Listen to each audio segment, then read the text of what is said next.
wrestling.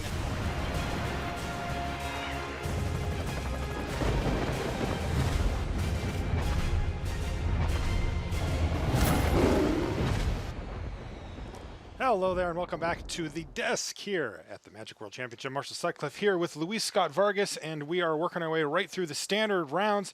We've got a nice one lined up for you here.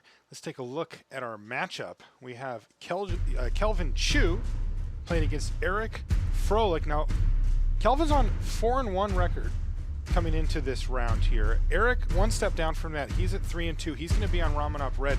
Kelvin on the other side of the table is playing blue-black. Now, this is about as polar opposite as you can get on the aggressiveness versus control spectrum here in standard. How does it match up? How does the matchup play out? Most people would prefer to be on the Ramunap red side. It really correlates to how many essence extractions and ether meltdowns that Kelvin can end up drawing. Those are his most important cards. Though Kelvin is playing 3 copies of Vraska's Contempt and 4 Fatal Pushes, he's actually got a really removal-heavy version, which could fare a little bit better against Ramunap red, though. Historically, red decks, do a very good job against control decks. Yeah, you mentioned those essence extractions as well, that he has a couple of in the main deck. Lots of removal here. Lots of removal, some of it with incidental life gain attached. The Vraska's Contempts and the essence extractions all give him a couple points of life, as they take out a creature. And of note, Vraska's Contempt also takes out Hazoret quite nicely.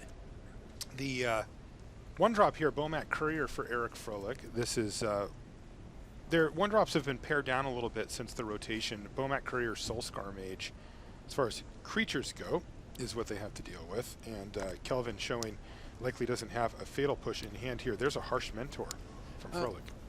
He does have Fatal Push, but he's opting to kill Eric's 2-drop with it instead. So that was a bit of discipline. He decided, he's got counter spells. He's got now Essence Scatter and Censor up. He can take out whatever Eric plays next, but he's going to have to let one of Eric's creatures keep hitting him, and he's decided Bomat Courier is the one that he doesn't mind getting hit by.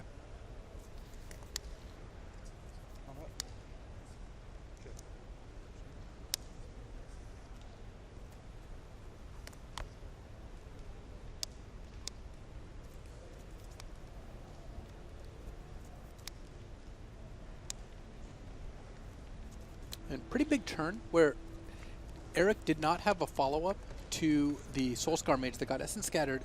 This is where if Eric had a 2-drop or even another 1-drop, then he would be pretty far ahead. Like a Kari Zeb Skyship Raider would have been very good right there. And there's that Essence Extraction that we talked about a minute ago, Luis. And Kelvin does give Eric the option of swapping his 3 cards for a completely new set of 3 cards here, and that will prevent the life gain. Well, it looks like Eric took a less normal approach there. He abraded his own creature. And he did that for 2 reasons. One, it does prevent the life gain. The other is Abrade doesn't do much. And the third, and most important, is it allows him to play a Hazoret and immediately attack with Hazoret. Wow, so actually accomplishing multiple goals there by abrading his own creature, and bang, in comes Hazoret. Kelvin Chu now firmly on the defensive and needs to find an answer for Hazoret the Fervent. You talked about Vraska's Contempt a little bit ago as one of the answers that Kelvin has for Hazoret in the main. And currently he doesn't have access to Vraska's Contempt. He does have Ether Meltdown that does do a reasonable job of mitigating how much damage Hazoret does each turn, but Eric still has the ability to use her activated ability, which does put Kelvin on a pretty quick clock as well. Kelvin's kind of surveying the scene here as Eric has emptied his hand. He played a Bomat Courier and an Earthshaker Kenra, and Kelvin says, well, go ahead, you may attack. And Kelvin is going to use Ether Meltdown to take care of Hazoret the Fervent, at least most of her power. That still drops Kelvin down to 8, looks like it should be 7, I believe. And you're right, 7. And that'll mean that Kelvin doesn't have very many turns to find a couple answers here. Yeah, he has another Essence Extraction in his hand. And this is one of the reasons that Blue-Black can struggle with Mono Red is Eric's curve is so low he can play multiple cards a turn. Kelvin's on 1 spell a turn here. He stumbled a little bit, and now counterspells are looking quite bad against an already established board. Yeah, he's got Essence Scatter as well as Essence Extraction. Let's just say Eric's Essence is not safe here. He draws his card for the turn and surveys the scene. And Kelvin's now deciding whether he wants to, during Eric's draw step, use Essence Extraction on the Bomat Courier. Eric can then sack it in response, denying Kelvin the life, but it does keep the Bomat Courier from drawing Eric more and more cards. And the reason he did it during draw step is because that will force Eric to discard the card he has freshly drawn and ideally not be able to cast it if it isn't an instant. Oh, Eric's card must be good. Wow, he let that happen. So Kelvin goes up to 10. Oh, you can see why he gets that life right back again. He figured, I'm not going to draw better than this on average, so I'm going to go for my on-crop crasher and just get that right back. Knock you down to 4, and Kelvin Chu way up against it now. The type of cards that he tends to draw at this point do not get him out of it. Counter spells, which he has 2 of, and cards like Glimmer of Genius. And even though he has a Fatal Push and he has a Field of Ruin to activate Revolt on Fatal Push, Eric still can just attack for 3 with Hazret plus the Earthshaker Kenra and then throw whatever he draws at Kelvin for the last point of damage. Yeah, Hazret the Fervent still able to use that activated ability even though it's carrying around an Ether Meltdown.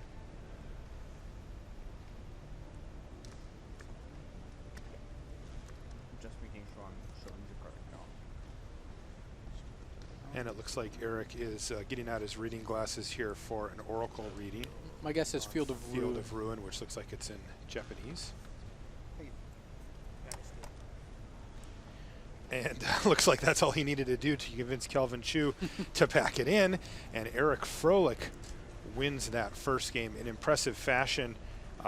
Not super surprised to see that game 1 for the blue-black deck, even with the additional life gain spells put in there.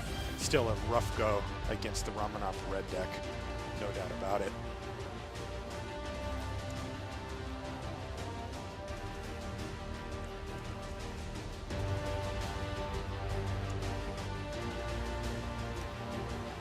Ixalan is available in stores. Brave the unknown by exploring the lush jungles of Ixalan.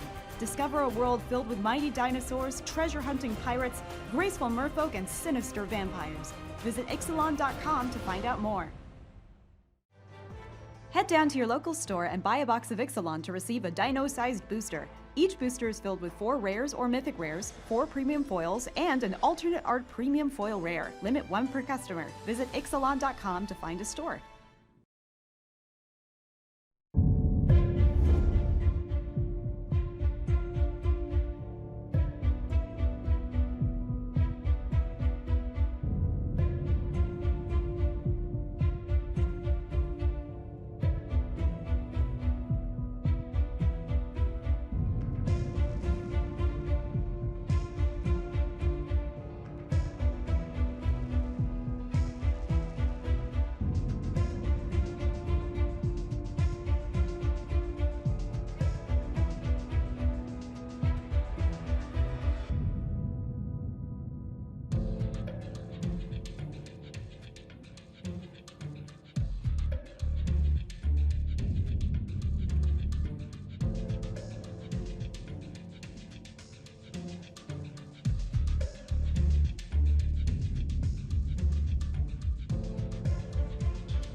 And welcome back to coverage here at the World Championship. We're in Boston, Massachusetts. I'm Marshall Sutcliffe in the booth with Luis Scott Vargas. And let's take a little look in here at Josh Utter Layton versus Shoti Asoka. Oh, this is what I'm talking about. Oh boy, that's a lot of lands.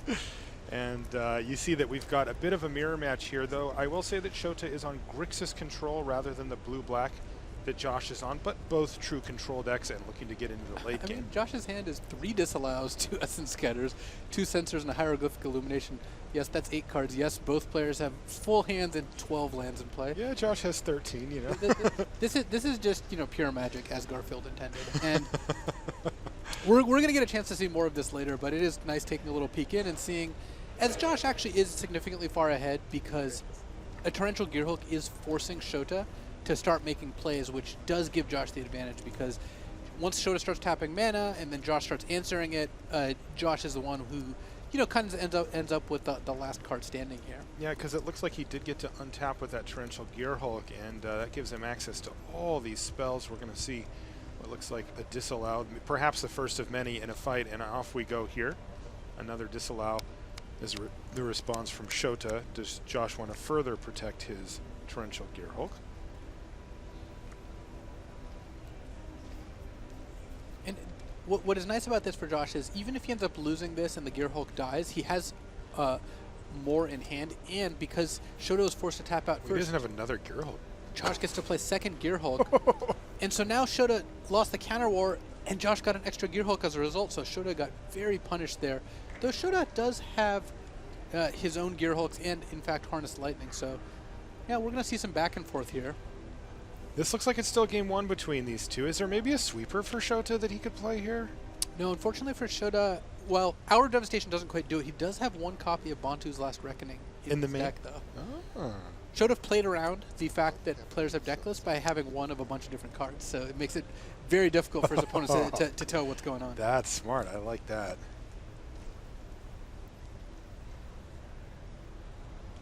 Well, and Josh Hutter Layton with 2 copies of Torrential Gearhulk here, and here's 1 from Shota. But Josh is going to, you know, make use of these Essence Scatters, which are nice and efficient here. And it was good enough to win the game, it looks like.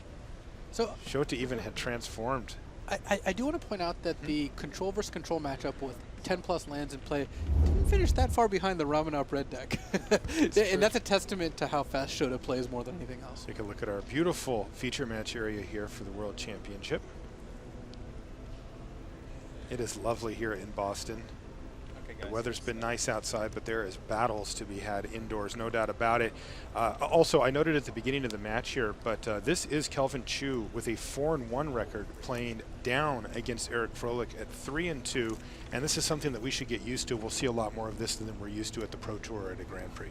Because of a small field, the records soon separate the field to a point where there's frequently going to be an odd number of people at a given record, which means that there will be people playing down. In fact, William Huey Jensen's going to be playing down every round if he keeps winning. No kidding.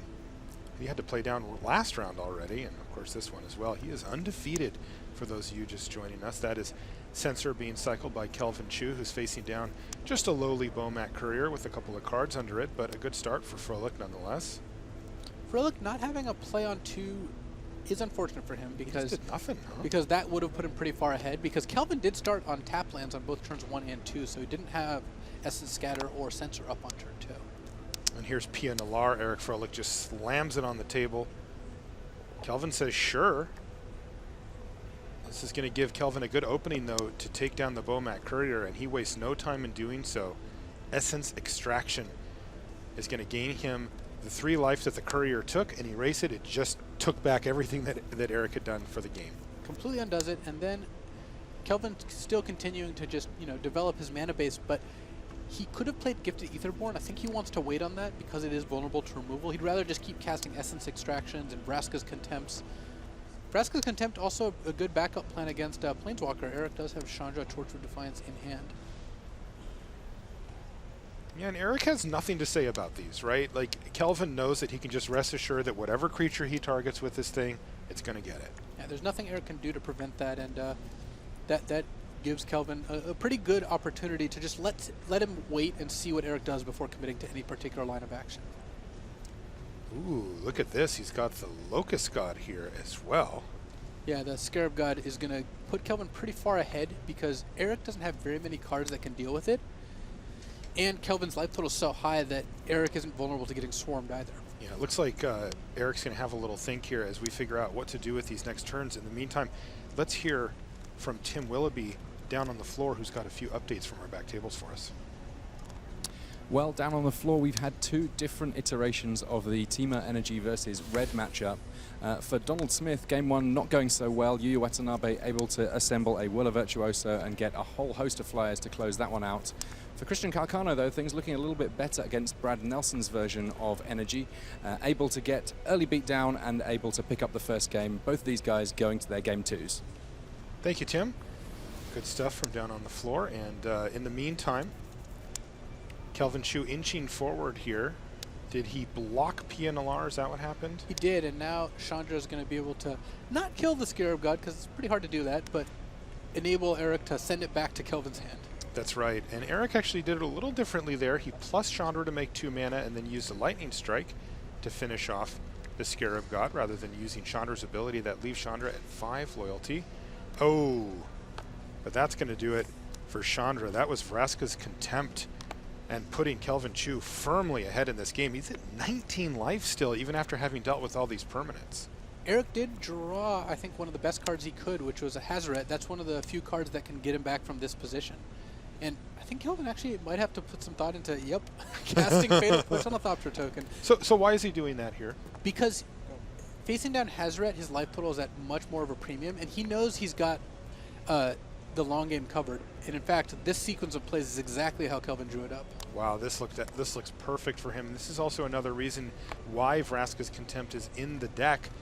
Torrential Gearhulk can just cast it out of the graveyard, and that was game. Wow, really, Kelvin Chu, never under that much pressure, wins the game at 18 life and no board state for Froehlich. So impressive stuff post-board there. Kelvin cast like 6 spells, and I think 5 of them gained him life. Yeah. Or 4 of them gained him life. Yeah, and you know, it's funny because he will have changed up the number that he has in here, but you know, a lot of these are main deck spells that he's just bumping the numbers up post-board. You know, Vraska's Contempt that we talked about in Essence Extraction as well. You can see the control mirror still getting ready to get set to go on the table behind our main matches. We get a look at Kelvin Chu. By the way, I've got a fun fact for Kelvin Chu. Are you ready for this? Started playing Magic in Lorwyn, which upon first inspection for me, I thought, well, that wasn't very long ago. And then I realized it kind of was. That was about 10 years ago. Also, loves paella. Well, that does increase my estimation of him just a little bit, you know. Loving paella is I think, a positive character trait. Maria working hard at the news desk.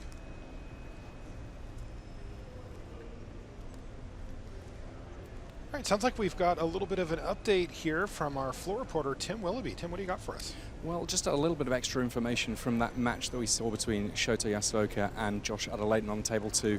Obviously, that was the one I couldn't look away from for much of that first set of games. And something that maybe wasn't obvious from when we had the look in, but actually kind of important, Josh, the entirety of the way through that game, keeping track of the exact number of additional cards both these players drawing. It's in the back of both of these players' minds that this match could, in principle, go down to decking. Lots of answers, not too many threats. Be interesting to see how this one plays out in games 2 and 3. Yeah, that's right. We did get a chance just to see that for a minute, and they are just getting ready to go as we sweep by all of our feature matches. I love that camera shot. One of the funny things about preparation for this tournament, I was looped in onto what Josh and Jerry Thompson and Sam Black were doing, is Ipnu Rivulet, the desert that mills your opponent, was a consideration. They didn't end up playing it, but it was a consideration for the control mirror because it does come down to decking. That is crazy. And you know, if you end up wanting to get 4 to 8 cards ahead of your opponent in the decking mirror, that is a good way to do it. All right, so game 3 coming up here, Luis, between Eric Froehlich and Kelvin Chu. So the question becomes, we've seen that Kelvin can certainly skew his deck in favor of this matchup post-board, but Eric's going to get the playback from him here as well, which of course is important when you're playing mono red. Where does the line stand though? Does that skew it back towards Eric, or is it still in Kelvin's favor? Eric has an advantage here. Okay. If he can hit 1-drop into 2-drop, then Kelvin's going to be on the back foot. And you know, Kelvin does have Gifted Aetherborn. He does have Essence Extraction, Vraska's Contempt. These are all good cards, but Mono Red just at its core is a deck that is, you know, fundamentally built to be good against control decks. It just has such a low curve and a lot of very threatening cards. One thing that's worth noting, though, is Soulscar Mage and Bomat Courier being the only one-drops that the deck has access to now does mean that Eric is not always going to have a one-drop, and sometimes it's going to be a Bomat Courier that gets a couple hits in before it dies, which doesn't do a whole lot. We saw it chip in for 3 damage, eat an Essence Extraction, and you know that ended up fine for Kelvin.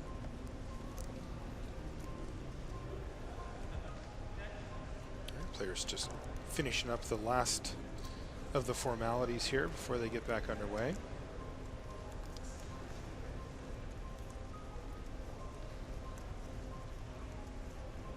Part of the ritual of our game, of course, is the shuffling and presenting of libraries. By the way, this has been a pretty quick one. Those 2 games didn't take very long. They did not. And we'll see if this one takes similar. We've got a nice backup plan, though, as we mentioned, Josh Adelaide versus Shoti Asoka, just heading into game 2 in a control mirror. Let's see if Eric has a keepable opener, and then Kelvin. And it looks like Eric may have gone a little big. Glorybringer in his hand, potentially. And, you know, if so, maybe he just has enough removal spells like a Braid that he really needs to take out. But Glorybringer and other expensive cards are not the best cards against a blue-black control deck, but it might be what he has to rely on. Yeah, it kind of pushes towards the counter spells that Kelvin can have, though it does match up fairly well against the removal suite that Kelvin brings. Essence Extraction and Fatal Push not really getting the job done there. It also does eat Gifted Aetherborn, so. Right. All right, we are underway, though. So here we go. A mountain, but no one drop from Eric. As you said, it seems like he's maybe shifted the speed of his deck a little bit towards the top end, and so Kelvin's just going to play a tap land and pass the turn back. Well, right on time, Bomat Courier off the top. And Eric has, look, a much higher curve hand, Rampaging Ferocidon, Chandra, Glorybringer, and a Lightning Strike for Gifted Aetherborn. So Eric trying to take the game to the mid game here, maybe even the late game, and we'll see how well that works out for him. If Kelvin, you know, can keep his life total from being too pressured, I do think Kelvin's does have better a late game. Vraska's Contempt really goes a long way here. Little bits of damage piling up here for Froehlich, and he plays a Rampaging Ferocidon, though it's immediately going to get countered by an Essence Scatter as he passes the turn back to Kelvin Chu. And Kelvin, I think, you know, internally had a sigh of relief there. He drew a Drowned Catacomb, which means now he has Disallow up. The mana base, you know, it actually caught up to him both games 1 and 2. He didn't have optimal lands, and that made it hard because his deck is playing double black, double blue spells. He really needs to draw a lot of duels, and the fact that he drew that Drowned Catacombs means that he can counter Chandra if Eric goes for Chandra this turn, which I think Eric is basically forced to do. Yeah, Eric's just going to jam here, but Disallow's going to take care of it, as that Bomat Courier has accrued 3 cards under it. Shields are currently down, though, for Eric Froehlich. He doesn't even have the red mana to sacrifice it if it came to that. So this is a good time for Kelvin Chu to just get rid of the Bomat Courier with Fatal Push. And there's a Gifted Aetherborn. And this one's falling apart quickly here for Froehlich. Well, Glorybringer is going to be a huge swing here. This is why Glorybringer's great. It's going to be able to take out the Gifted Aetherborn, and Kelvin currently just has Fatal Pushes in hand. He has a Fatal Push in 2 lands. He can't kill Glorybringer. So the fact that Eric got this past the counter magic means that the removal spells do not line up nearly as well, and just to put it right in Kelvin's face, he draws an Essence Scatter off the top, the 1 turn too late. Vraska's Contempt, of course, the card that he wants to see now, as it deals cleanly with the Glorybringer.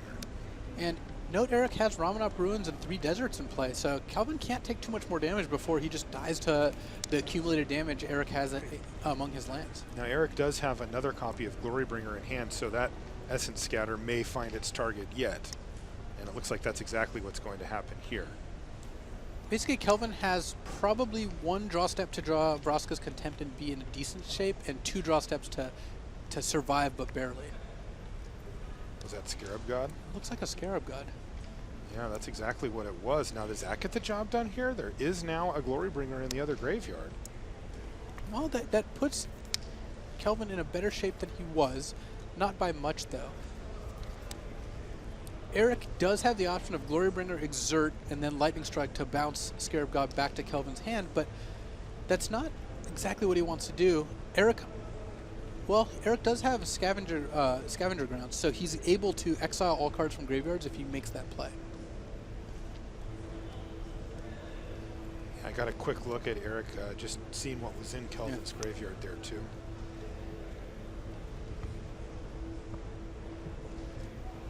Does Eric have enough mana to do all of those things? Yes, right? He does. Even can sacrifice the Sunscorched Desert, does not have to sacrifice the Scavenger Grounds. So that's one of our head judges, Kelvin Dupre. What do you think Eric's asking him? Just a clarification about timing, maybe? Yeah, likely just seeing how Scavenger, the Scarab God interacts with Scavenger Grounds, or exiling, making sure if he exiles it, it does not, in fact, return. The only upside of this for Kelvin is that it eats a Lightning Strike and exerts a Glorybringer and makes Scavenger Grounds sacrifice, so it makes Ramunap Ruins less relevant. So Eric does not exert the Glorybringer and simply passes the turn back, but he knows that he can sit there as Kelvin's only on 6 mana, and he can just leave that Scavenger Grounds available to thwart it if Kelvin goes for the opposing Glorybringer. May as well attack, says Kelvin. That thing's not blocking, at least in his mind. And he passes the turn back. So Eric has to decide now whether he wants to use Ramunap Ruins, because it is mana intensive. It costs 4 mana, plus you have to tap the Ruins. So like that would give Kelvin a Glorybringer here? That gives Kelvin the opportunity to use Glorybringer, or to use Scarab God to bring back Glorybringer. And Kelvin's going to need to do that right now, or he will end up dying to the Glorybringer attack, plus the Lightning Strike. Right. Heck, even another activation of Ramunap Ruins would do it. This is going to drop Kelvin down to 6, but he's thinking. He's thinking about responding, right? Yeah, Kelvin has 2 options here. He can use Scarab God to bring back Glorybringer from Eric's graveyard. He could also, if he wants, cast Torrential Gearhulk and disallow the activated ability of the desert. But that would give him 10 power on the ground. That would give him 10 power, not quite enough to kill Eric on the next turn. Though, if Eric taps out, it would, because he could upkeep, bring back Glorybringer, drain for 1 with the Scarab God, attack for 14. Except, again, Scavenger Ground, second ability, or rather, its primary ability, doing a lot of work here. It's mostly played as just a colorless desert, a 5th Sunscorched Ruins, but it's doing a lot of relevant game actions in this game.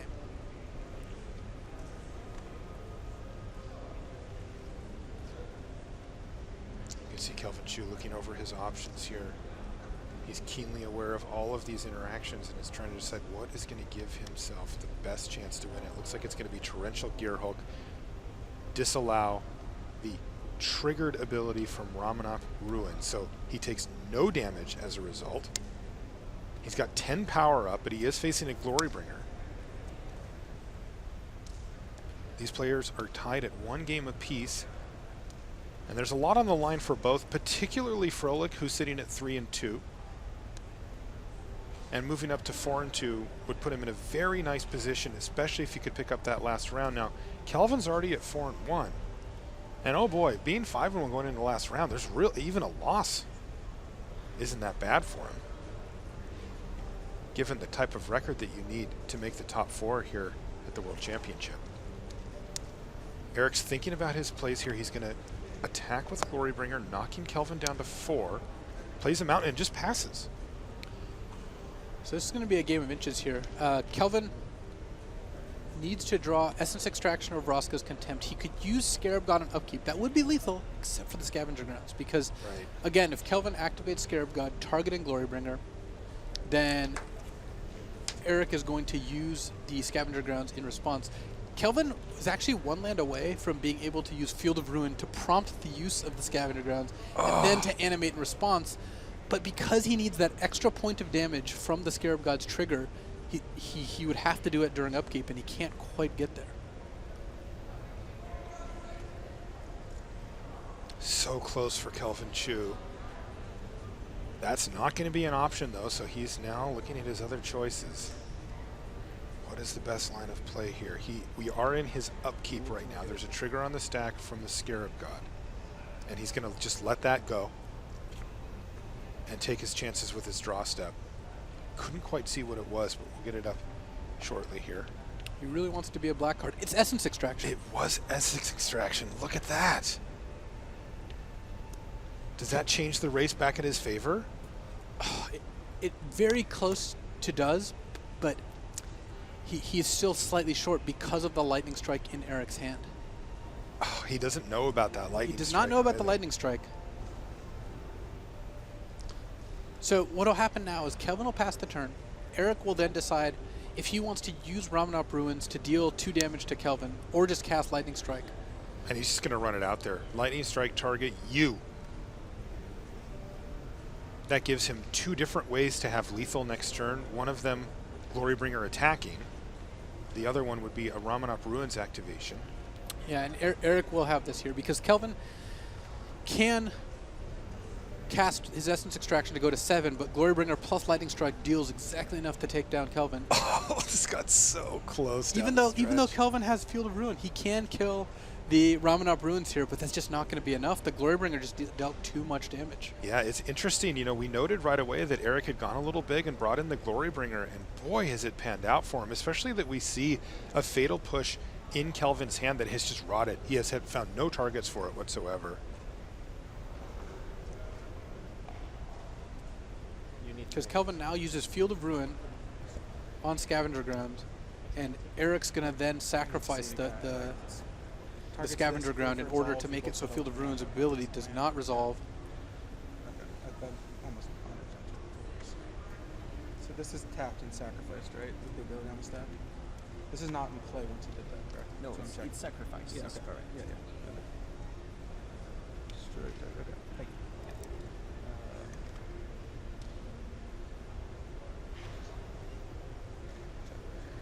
So Eric's going to use Scavenger Grounds, put that ability on the stack, make sure that he's just showing respect for the card. Disallow there, but doesn't have it.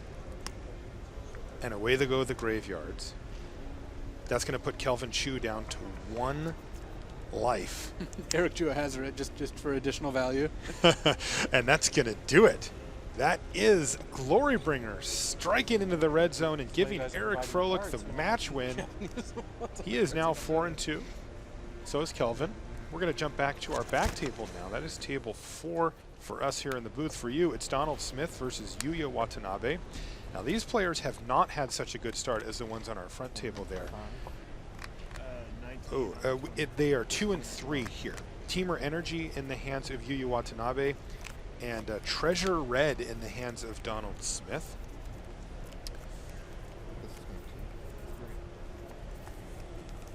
I'm trying to kind of make out what we have on board here. It looks like a Rogue Refiner there for Yuya, followed up by a Bristling Hydra.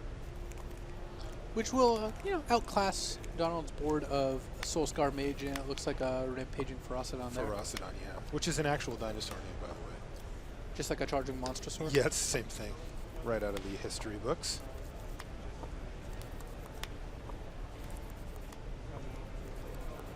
And this looks like a Lightning Strike to take down the Rogue Refiner. Never what you want to do if you're sitting in Donald Smith's seat, but you do what you got to do.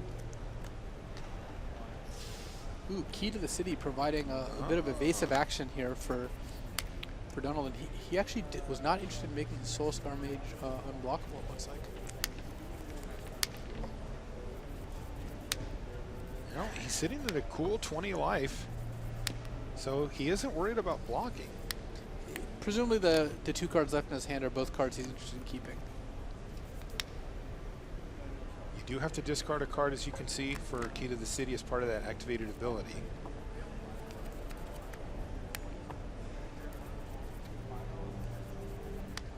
It's a cool card. Yeah, this card we most recently saw it in like red-black aggro, enabling Fiery Tempers and whatnot from when Madness was one of the mechanics. That's right. It's a way to get by blockers here. Yuya immediately replaces Rogue Refiner on his side of the battlefield. Rampaging Ferocidon doing work. Pinging in for points of damage as Yuya plays creatures. Especially good against Whirler Virtuoso, and then has Menace, so Donald doesn't have to actually kill the Bristling Hydra. You can just kill whatever's standing alongside it. Yeah, and it looks like Yuya is prepared for that possibility, as he's just going to go ahead and attack with the Bristling Hydra here. And maybe even put a counter on it, yeah. You take 5, you go down to 15. You just can't afford to play the long game against Key to the City. And Tusk Cub is the follow-up play for Watanabe. So overall, a pretty nice little turn there for Yuya, though. He still seems like he's up against it at 13 life. And now Donald Smith getting to untap against a completely tapped out Yuya Watanabe. This is game 3, by the way, between these two players. And Donald has Lightning Strike in hand, so he can do something like Lightning Strike your Rogue Refiner, make my Soulscar Mage unblockable, attack for 5, put Yuya to 8, and then next turn draw an extra card off Key to the City. He's got Ramunap Runes in play. But Yuya's doing a good job of pressuring on his end with a 5/4 Hydra and a Long Tusk Cub that threatens to be up to potentially a 5/5. That Rampaging for us is almost the whole game here for Donald, though. It does punish Yuya every time he plays a creature, and it'll make a lot of Yuya's plays a little less interesting.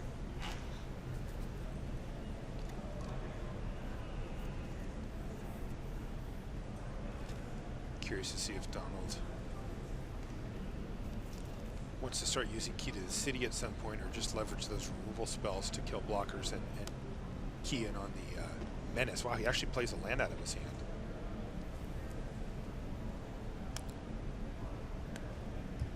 Wow, he is going to use Key to the City, discarding a second copy of Key to the City. And what does he have all this mana for? He might be interested in firing off the Ramunap Runes this turn because it costs so much mana. That puts Yuya down to 8. Lightning Strike puts him down to 5. Key to the City unblockable Froehlich puts him down to 2. So if Yuya plays 2 creatures, then that will do it. And it does seem difficult for Yuya to win the game without casting a couple of creatures. And it looks like Donald is going to try to get a little 2-for-1 here. He's going to kill the Long Tusk Cub, or at least target it. Well, Yuya has 7 energy? Yuya has 7 energy. That's not actually going to work. He will get to take out the Rogue Refiner, but he's just forcing Yuya to burn some energy here. And that's going to work out fairly well for Yuya. He can spend 4 energy to make his Long Tusk Cub into a 4/4. He could even go further because Donald has no cards in hand if he wants. This currently deals 9 to Donald, puts him down to 6. Yu's got a bunch of lethal creatures in play. Lightning Strike with Soulstorm Mage in play does reduce the efficacy of the Long Tusk Cub significantly, so that actually will trade fairly well there. Yeah, it's reduced because it's -1/-1 counters a instead. 1/1. Yeah, you can see that the dice that's a little, the purple one there, that's a -1/-1 counter. They've counteracted each other, the +1/+1 and the -1/-1, but it doesn't kill the Long Tusk Cub. It still gets to stay around. No. And if Yu wants to use 2 of his energy, he can actually make it back to a 2/2, deal 7, put Donald Smith to 8, and either way, Yuya's threatening lethal next turn, and that Lightning Strike did not go to Yuya's head. So Yuya's far away from getting burned out. The red deck does do a lot of damage, but it's mana intensive when it does.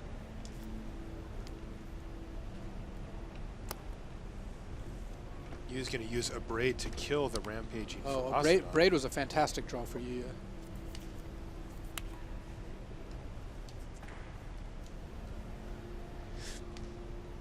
Wow, this one looks quite handily in Yuya Watanabe.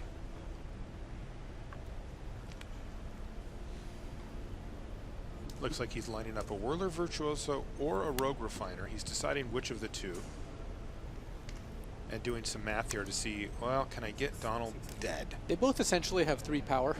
Right. So this doesn't change much either way. And Donald's now in a position where he's going to have to be chump blocking with almost anything he draws. Yeah, it looks like Yuya is up to 6 energy, though, so that is 2 Thopters. But even Hazrat the Fervent's not good enough here. She deals a lot of damage, but... Yeah, that's what he drew off of the Key to the City. He doesn't have enough mana to cast it, and he's going to have to settle for Bomat Courier here, Luis. So Bomat Courier blocks Hydra. Yu's got 4 points of damage coming through. Oh. That changes things a little bit. Glorybringer will seal the deal. Glorybringer gets the job done. Once again, by the way, that happened in our other game as well, so... Yeah, Glorybringer living up to its name. No kidding. Bringing glory to whoever cast it. In this case, Yuya Watanabe has the, well... We'll call it glory. He's 3-3 now. 3-3 is not quite glory. No. 3-3 is like you're making a run at it. But okay. You've got a ways to go. Making a run at glory. All right, well, let's take a look at Josh Utter-Leyton versus Shota Yasuoka. Last time we checked in, we were just finishing up game number 1, and the players had 12 or 13 lands apiece. And we actually came in at the beautiful time of a counterspell war. Let's see what we've got this time around. Well, we're getting there. Josh has only 10 lands. Well, Josh is activating Azcanta, the Sunken Ruin, and okay. that gives him a pretty distinct advantage because even though Shota has his own search for Azcanta in play, Josh has Field of Ruin, and Field of Ruin is one of the best ways to fight, you know, this particular card, which is such a big card in the mirror match. Yeah, can you talk about this land here? Because, you know, we heard Josh Layton do a deck tech earlier today, and he said he thought Search for Azcanta was broken, which is about the highest compliment you can give a card. So, for 2 mana, you get an enchantment that lets you, you know, essentially scry. Actually, slightly better than scry because you actually want cards in your graveyard for cards like Torrential Gearhulk, and because you want to transform this. So, you spend a turn or two, you know, looking at your top card, smoothing out your draws, making it better, and then at some point you hit 7 lands and you flip it, and you flip it into Azcanta, the Sunken Ruin, which is a land. So first of all, it taps for mana, which is always key in control matchups. Blue mana, no less. Yes, and second of all, it has an activated ability, which is what Josh is doing right now, which lets him look at his top 4 cards and put a non-creature, non-land spell into his hand. And that just pulls him far and far ahead because it means you don't need a win condition because this card just eventually lets you build up counter spells, removal spells, card draw spells. So look at his hand, at a Luis. very cheap cost, you just win the game. Do you see his hand? Oh, yeah. It's like sensor, triple disallow, maybe a hieroglyphic illumination in there too. Let's take a look. You want to be jealous? Oh, I already am. And at this point, you know, Shota Yasuoka just flipped his own search for Azcanta, but because of that Field of Ruin, that's one of the advantages of playing only 2 colors is you get to play non-basic lands like Field of Ruin. And look, Yasuoka's hand is just outclassed. Josh has drawn, I don't know how many extra cards, but at least 3 that we've seen off of that Azcanta. There's Josh's hand there. Triple disallow, essence scatter. And Shota missed. Shota activated his own Azcanta, missed, and Field of Ruin's ability resolves. Oh, look at that. There's Azcanta, the Sunken Ruin. I'll tell you what, all of the blue players in our chat just lost their mind, right? Card draw spell, 5 counter spells, and the ability to find more. It's hard to imagine a better hand than that. Now, how does the game actually end, though? We talked a little bit about the possibility of decking, but we saw it was a pair of Torrential Gearhulks in game 1. Torrential Gearhulk or the Scarab God will end up finishing the game. Here we have another card advantage engine. Search for Azcanta revealed Azcanta the Sunken Ruin, which then let Josh dig to a treasure map, which who knows which treasures he'll find off that. So Josh's deck is built around looking, apparently. I'm sure Shota's on the edge of his seat to find out. Treasure map, and you see that Shota, he has played these games so often, I mean, his hand just moves. It's like, yes, that resolves. By the way, this is game 3 as it sits. That's an Abrade to kill the treasure map. And note, Josh discarded Censor rather than cycle it because he just has so many cards in hand, he knows he's not going to be able to use them. I wonder what kind of psychological effect that has on Shota, too. Just like discard a set. Like, I have so much stuff. Well, what it means is Shota might just like try to run out Nicole Bolas Godpharaoh, but he knows it's not going to work. Right. Josh is just outcarding Shota enough that once Josh finds Torrential Gearhulk, he's going to be able to protect it and eventually win the game with it. Well, you said it, Luis. There it is. Nicol Bolas. It's on the battlefield, but only temporarily. They're going to have a little fight over this. And Josh is going to win that fight. It does burn through 2 of his copies of Disallow, but of course keeping Nicol Bolas off the battlefield is absolutely critical. And Josh continues to just wheel through his library using Azcanta there. Also, you'll note that those cards go on the bottom so that you're not... He's not decking himself 4 cards at a time. Yeah, well, there's another Duress off the top, and these are the type of cards that just pick you apart. Shota almost laughs as he discards here. He's down to just 1 card, and he knows, and Josh knows, that this one is effectively in the books. It's so incredibly difficult to come back from this point in a control mirror.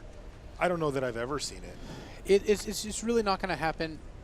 Shota's last card is Vizier of Many Faces, which is one of the few cards that does give Shota a little bit of a chance, because what Vizier of Many Faces can do is be cast, get Essence Scattered, but then be embalmed and you know, copy something like the Scarab God or Torrential Gearhook, maybe get Shota back into it. Like, realistically, that's not going to happen. But it is something that Shota's hanging on to. Plus, this is game 3.